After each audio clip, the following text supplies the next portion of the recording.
Non, je suis désolée, je sens que tout le monde a besoin de beaucoup de caféine. Mais la présentation que je vais faire va parler un petit peu rapidement de ce que aujourd'hui la Banque africaine de développement, en partenariat avec l'Union européenne, avec la Banque mondiale et avec certaines coopérations bilatérales comme celle de la France par exemple, essaye de faire en termes d'accompagnement des efforts du gouvernement tunisien de justement répondre aux aspirations qui se sont exprimées au cours de la Révolution et qui continuent à s'exprimer. Et pour cela, vous verrez que ce que nous proposons d'appuyer vient vraiment en écho à beaucoup de choses qui ont été dites par les orateurs précédents. Et en particulier, ce besoin de placer le débat dans le domaine de la participation citoyenne et de la voix, du développement de cette capacité de contrôle de l'État, de contrôle de l'action de l'État par le citoyen, et également du développement de l'opportunité économique et donc de la possibilité de développement personnel de chaque citoyen tunisien. Donc le contexte, on le connaît, 2011, la Révolution. D'abord, une chose qui a un petit peu surpris tout le monde, on s'attendait à un choc économique beaucoup plus fort. Les prédictions avaient parlé d'une croissance négative, voire d'une croissance zéro. En fait, elle a été positive, ce qui a été une bonne surprise. Et ce qui a montré, je crois, comme l'a dit un des orateurs précédents, une force de l'économie tunisienne, une grande résilience de cette économie. Mais malgré tout, avec des grands points de faiblesse, la contraction de l'activité touristique, la chute drastique des investissements extérieurs, l'augmentation du déficit courant et surtout, en termes sociaux, la hausse du chômage. Alors, qu'est-ce qui caractérise aujourd'hui peut-être quelles sont les grandes fractures beaucoup a été écrit sur les racines sociales et économiques de la révolution tunisienne, mais tant au niveau social qu'au niveau économique, je pense qu'on peut revenir à chaque fois à la problématique des disparités régionales et des inégalités sociales. Il y a eu un effort certain en 2011 de corriger ces disparités, mais cet effort finalement a été quand même moins important qu'il avait été envisagé, puisque 44% des ressources allouées aux régions en 2011 par rapport à l'objectif qui avait été de 80%, donc des ressources publiques.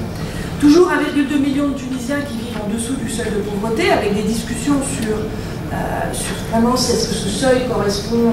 à la réalité de la pauvreté en Tunisie. Mais ce que l'on sait, c'est que certainement, et là il n'y a aucun doute, ces taux sont beaucoup plus élevés dans les régions de l'intérieur,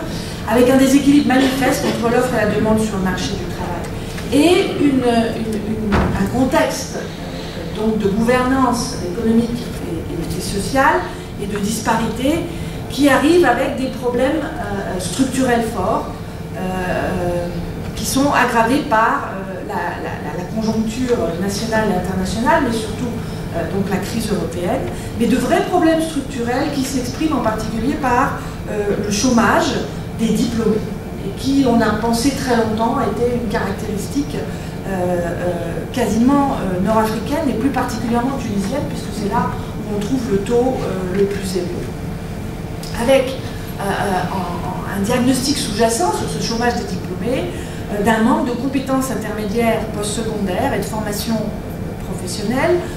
avec aujourd'hui en fait 84% des actifs qui a un niveau d'études inférieur au baccalauréat.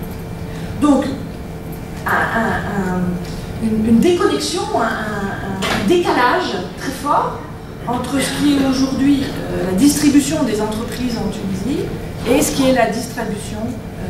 de la demande d'emploi, avec donc des pics de chômage dans les régions et de chômage chez les diplômés, où on peut trouver des taux de chômage dans les régions de Gazrine, de Gafsa, du Kef, de plus de 50% chez les diplômés de l'université. Et le diplôme apparaît donc, et on voit bien quand on regarde la structure du chômage par niveau d'éducation, que de plus en plus on est éduqué, plus on est au chômage. Avec aujourd'hui plus de 40% en 2011 des chômeurs qui ont en fait un niveau d'emploi élevé. Et en fait, une étude récente que nous venons de mener à la BAD avec le groupe de l'OCDE à Paris, et qui nous montre qu'en fait, ce phénomène qui a été d'abord observé en Tunisie est en fait un phénomène général sur toute l'Afrique. Et ça, le résultat que nous trouvons donc, sur 15 pays en Afrique, sur les taux de chômage chez les 25-34 ans, on trouve donc cette tendance, cette courbe. Ça, c'est des chiffres tout nouveaux d'un rapport, donc c'est un petit peu une avant-première, une bande-annonce d'un rapport qui va sortir en mai, où on voit qu'entre 1999 et 2009, le nombre de diplômés du supérieur en Afrique a plus que triplé, passant de 1,6 à 4,9 millions, donc on a un choc d'accès sur l'éducation supérieure, avec malheureusement, accompagnant cela, un taux de chômage de plus en plus élevé dans ce domaine d'éducation supérieure, chez les diplômés d'éducation supérieure. Donc, un problème qui interpelle très fortement l'État, parce que dans tous ces pays, une des actions majeures de l'État est de financer l'éducation, et que ce triplement des diplômés du supérieur en Afrique s'est fait largement à travers l'intervention des institutions publiques et de l'argent public. Ça nous appelle évidemment à une conclusion assez évidente, qui nous vient tout de suite à l'esprit, parce que si on a 15 pays d'Afrique, ce sont des pays très différents. Dedans, il y a bien sûr la Tunisie, le Maroc, mais il y a l'Égypte, mais il y a aussi l'Éthiopie, le Nigeria, ce sont des économies très différentes. Mais malgré tout, on trouve la même tendance. Et donc, vraiment un questionnement très fort qui va sur le système éducatif.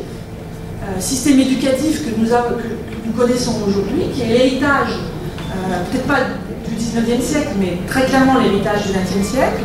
d'un système très orienté sur la production de diplômes et de capacités plutôt dans les sciences humaines, plutôt pour des capacités pour la construction des États modernes et la construction post-indépendance des États modernes, et qui, semble-t-il, ne sont plus adaptés au marché du travail aujourd'hui,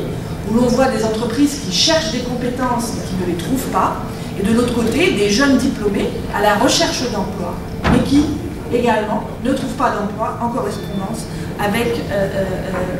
leurs capacités. Et donc, une remise en cause de ce rôle de l'État dans l'éducation, de ce rôle de l'État dans trouver l'adéquation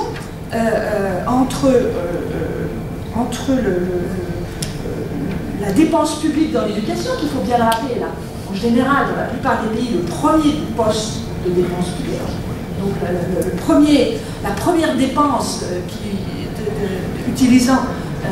les fonds des contribuables, et l'efficacité de cette dépense en termes d'emploi et en termes de croissance économique. Autre constat, et lié également à cela, puisque peut-être une des raisons de ce manque d'adaptation du système éducatif, c'est donc un manque aussi de réactivité de l'État à la demande du citoyen. Et donc je me fais également l'écho de l'orateur précédent sur l'importance du contrôle citoyen, et aujourd'hui l'inexistence, ou au moins jusqu'à la Révolution, un manque de mécanismes d'appréciation et d'évaluation de la qualité des services publics par le citoyen inclut la qualité des services d'éducation, avec par exemple quasiment aucun rôle des parents d'élèves dans le contrôle de la qualité, voire même de la simple présence de l'instituteur et du professeur, et donc avec des systèmes publics qui restent très centralisés, très peu sous contrôle de l'utilisateur, et donc très vulnérables à des décisions qui ne sont pas en phase avec l'économie et qui ne sont pas en phase avec le corps citoyen. Donc quelles implications pour le développement humain aujourd'hui en Tunisie? eh bien, quel défi pour l'État, pour l'action de l'État, qui aujourd'hui dépense beaucoup pour jouer un rôle moteur dans l'économie, et en particulier à travers le système d'éducation, répondre à la problématique de l'emploi des jeunes à travers une meilleure adéquation formation-emploi, réformer,